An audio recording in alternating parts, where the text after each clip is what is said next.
Morning and welcome to the Core Connection. I'm Mira Rubin here with you on Enlightened World Network. And today's topic is small steps. They say that a journey of 1,000 miles begins with a single step.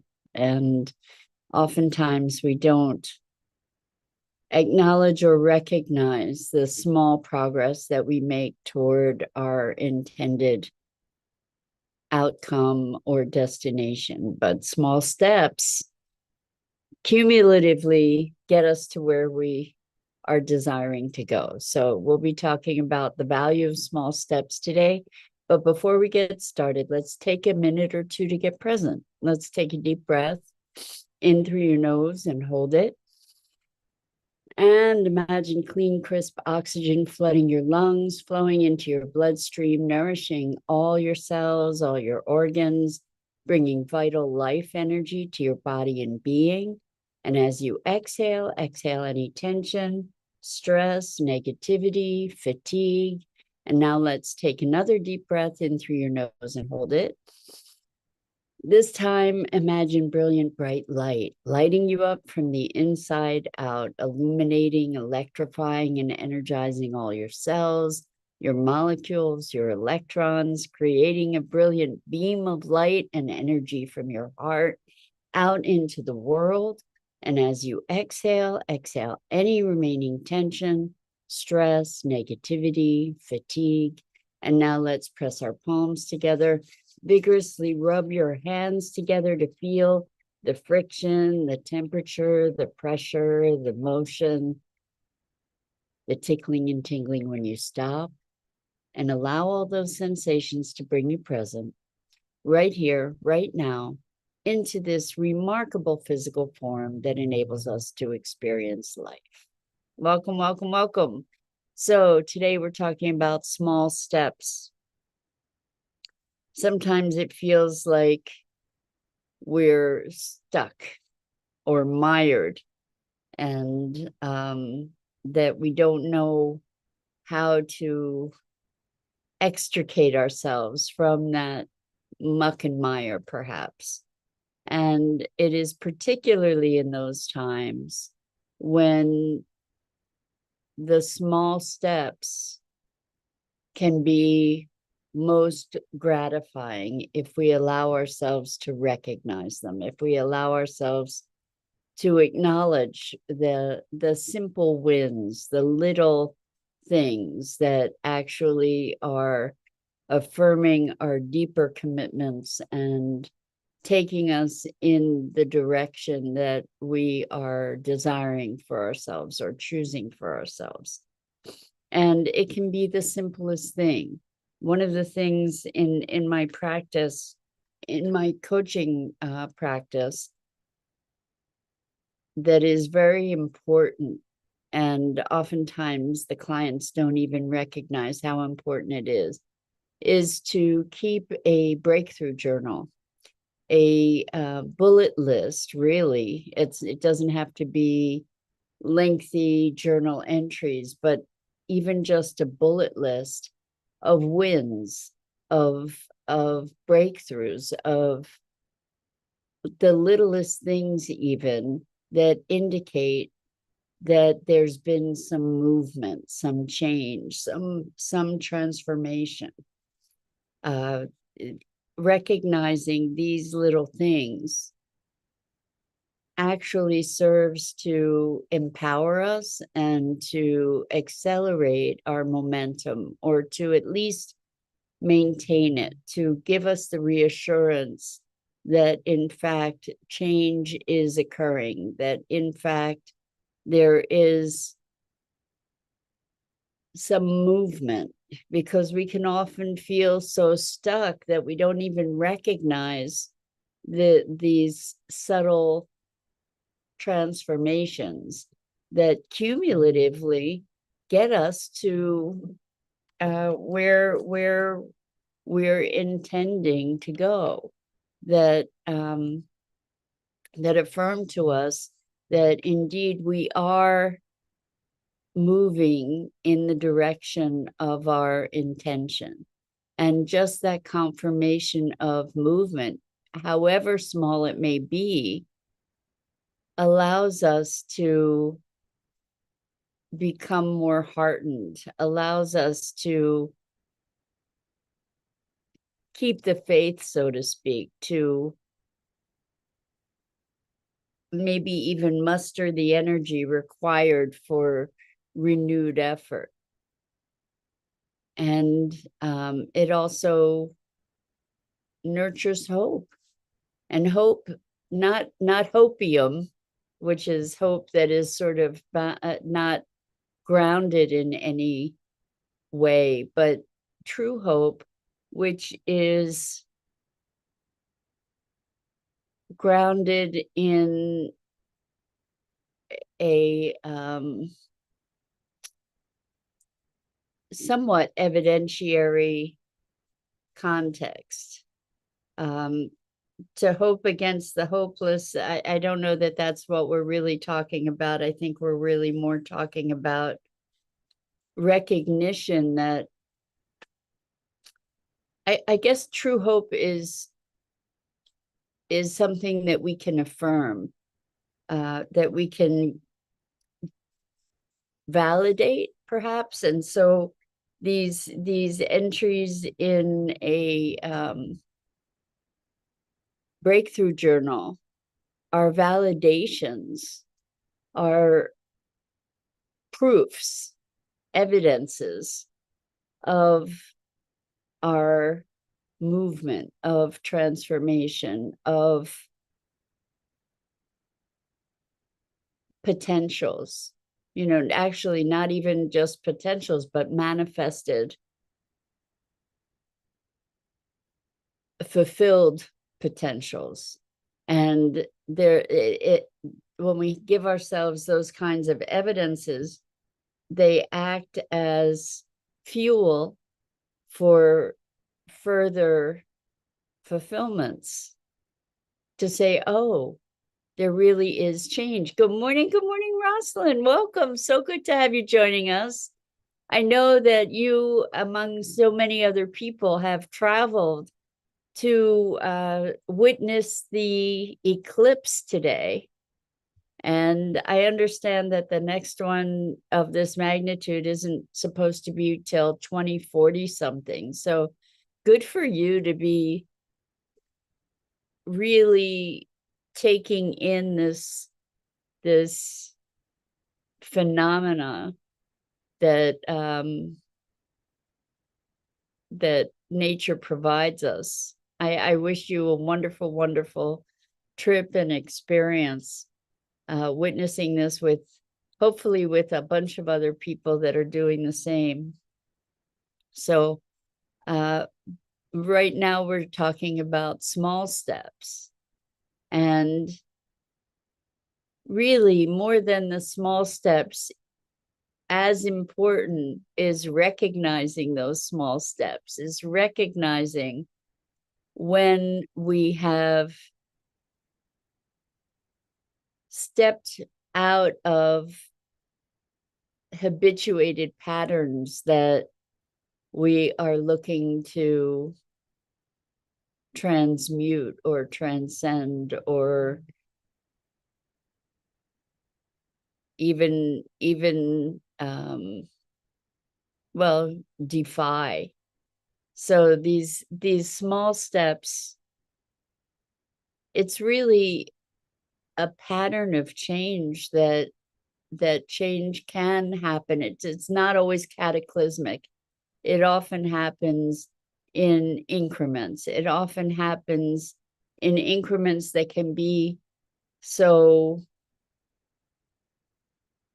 subtle that we often don't notice them until maybe way down the road we get the opportunity to look back and say, oh, wow, that's really different. Something has definitely changed.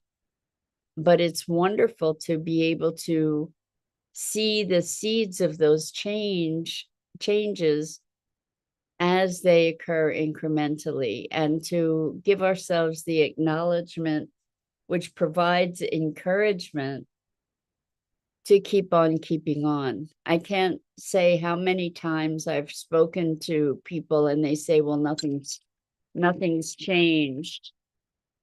Sorry about that.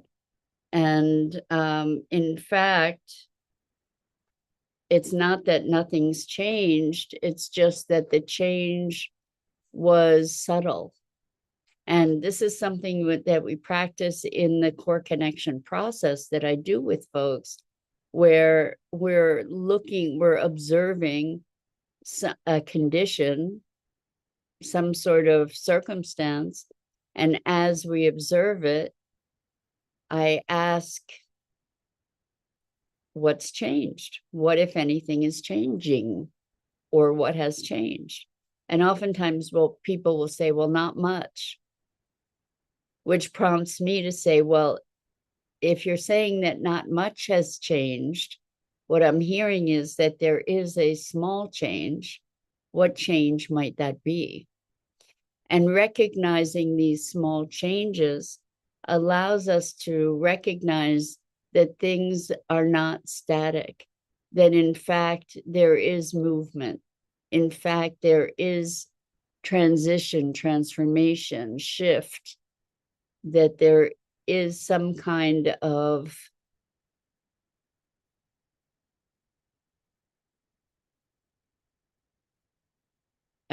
my inclination is to say progress. Sometimes it doesn't feel like progress, but that there is some kind of movement.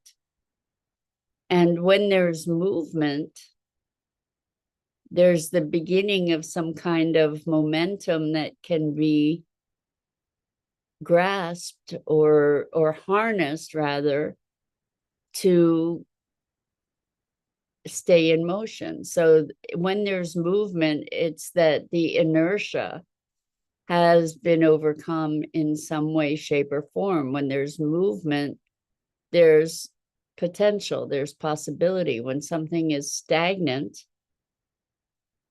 before we can witness change or transformation, we actually have to overcome the inertia of that stagnation.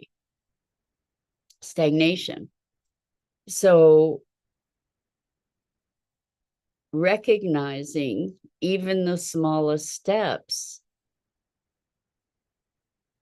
empowers us on all kinds of levels, because once there's that inertia that's overcome, once there's that movement can be redirected, it can be shifted. Even if it looks like we're regressing in some way, we can still harness that movement and redirect it. So cultivating that awareness that things are not hopeless, that indeed change is happening, can fuel us with the energy that we need to continue that change. So I encourage you to look in your lives, in your situation, to see where you can recognize that change is happening, that something has shifted, that perhaps you are responding to a situation a little bit differently from the reactivity that you may have had in the past. Perhaps you are or have discovered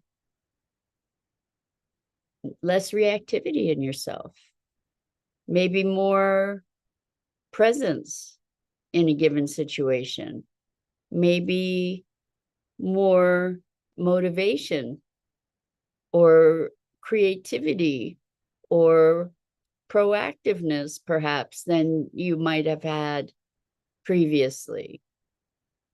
Maybe you notice that you're able to be more loving in some circumstance. It can be the smallest thing. It doesn't have to be something dramatic. It can be a shift that, unless you were looking, you wouldn't notice, but that is really profound, a profound indicator of an internal shift that you have made. And when we recognize these shifts, they can build upon one another. They can serve to inspire us to continue.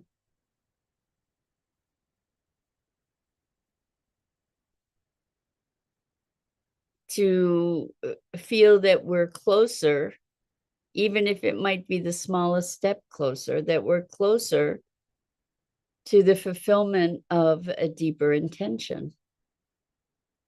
So, small steps.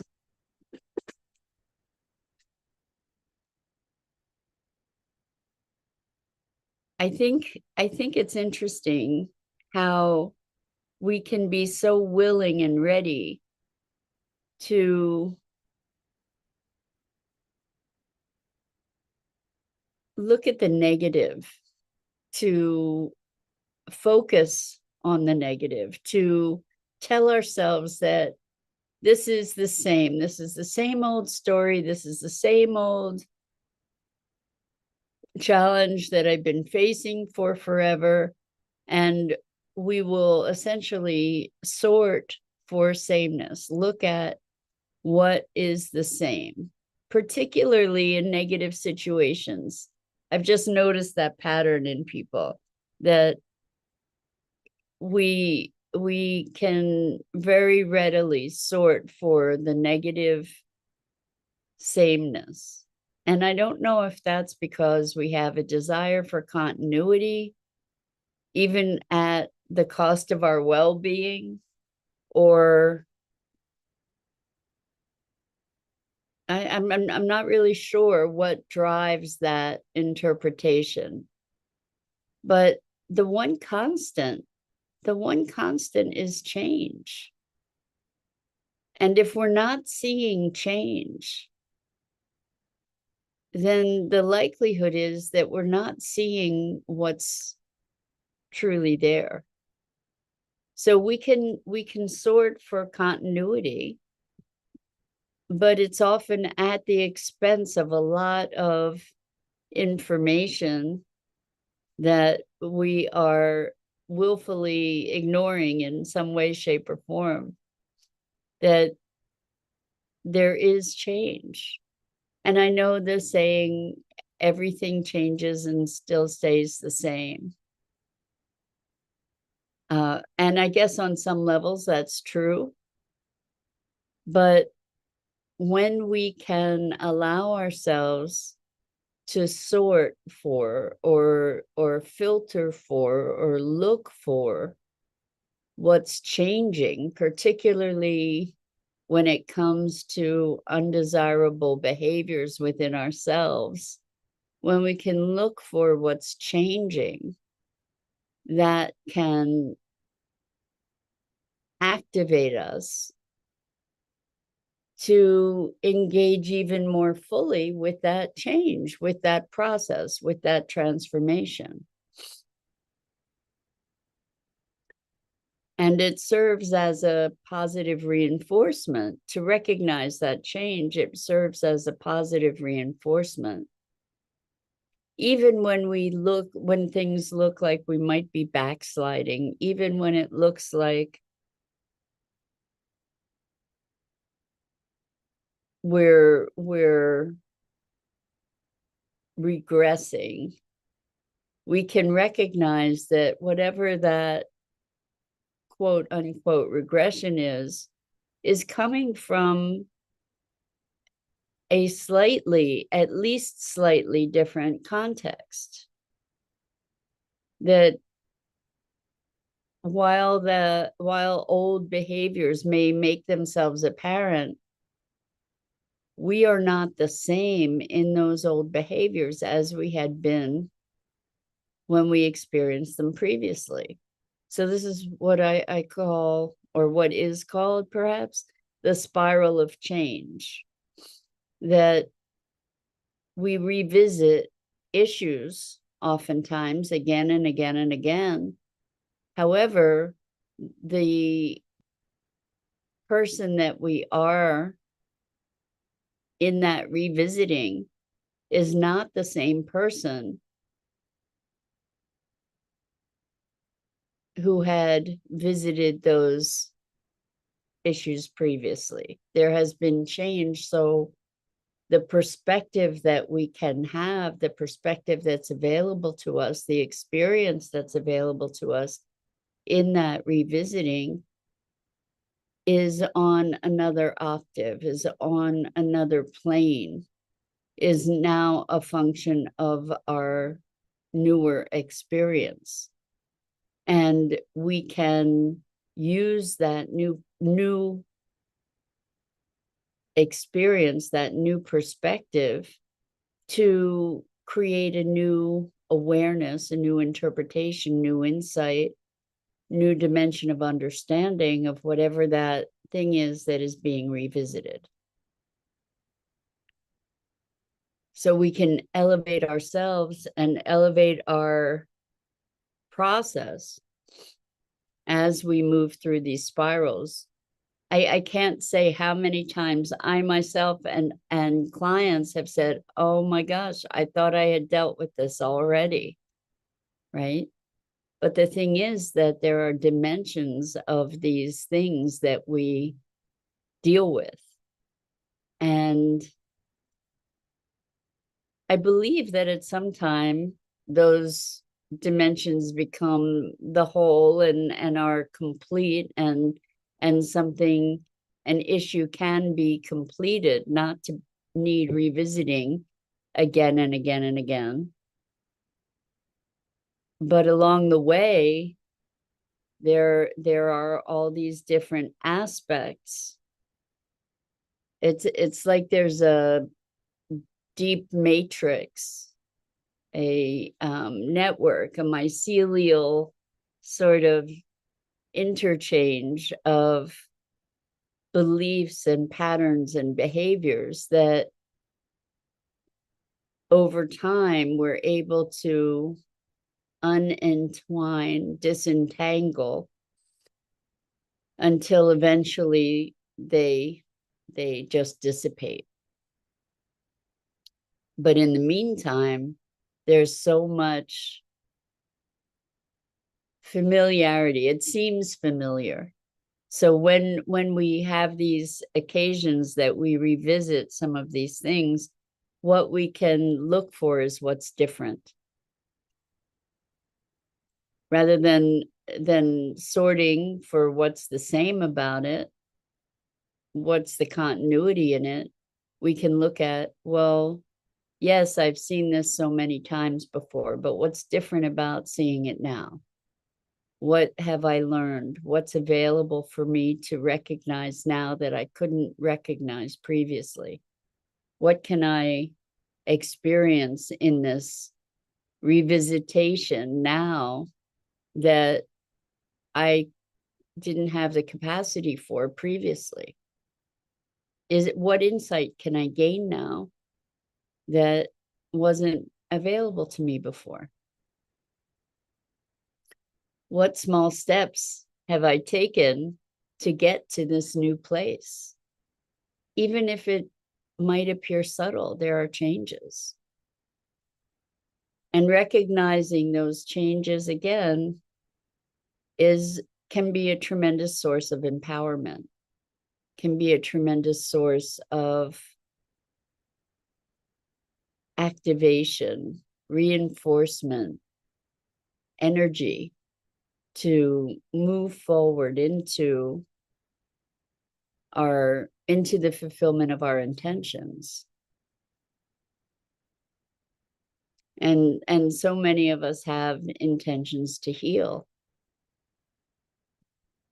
And ultimately, the healing is allowing all the charge around something to dissipate, allowing our response to something to flow rather than to lock us into a patterned response, to come to a point of freedom of choice, true choice, to not be driven by reactivity and deeply ingrained automatic type patterns. So hopefully where we're headed with our small and sometimes great leaps, small steps and great leaps, sometimes we have this spectrum of transformation, but hopefully where we're headed is to a place of freedom, of choice, of sovereignty, of presence, where we can be in the flow of authentic expression rather than patterned reactive response. So even the smallest steps are worthy of our recognition and acknowledgement. And in providing that to ourselves and to each other, recognizing these smallest shifts, rather than declaring that's not enough, it's not fast enough, it's not enough, rather than allowing ourselves that impatience, when we can recognize the smallest steps, that will breed further steps in the right, quote unquote, right direction, in the desired direction. So I invite you to patience and compassion for yourselves as we all move forward erratically sometimes into the greater fulfillment of our intentions and potentials. So that's it for this morning. I'm Mira Rubin. This is the Core Connection. And I go live here each weekday morning at 9 a.m. Eastern on the Enlightened World Network Facebook page and YouTube channel. And I invite you to please like and share the Enlightened World Network Facebook page and YouTube channel, as well as my YouTube channel. The links are in the chat. And as always, it is such a gift and privilege to have the opportunity to have these morning musings together. And I am so deeply grateful. So until next time, so much love to you.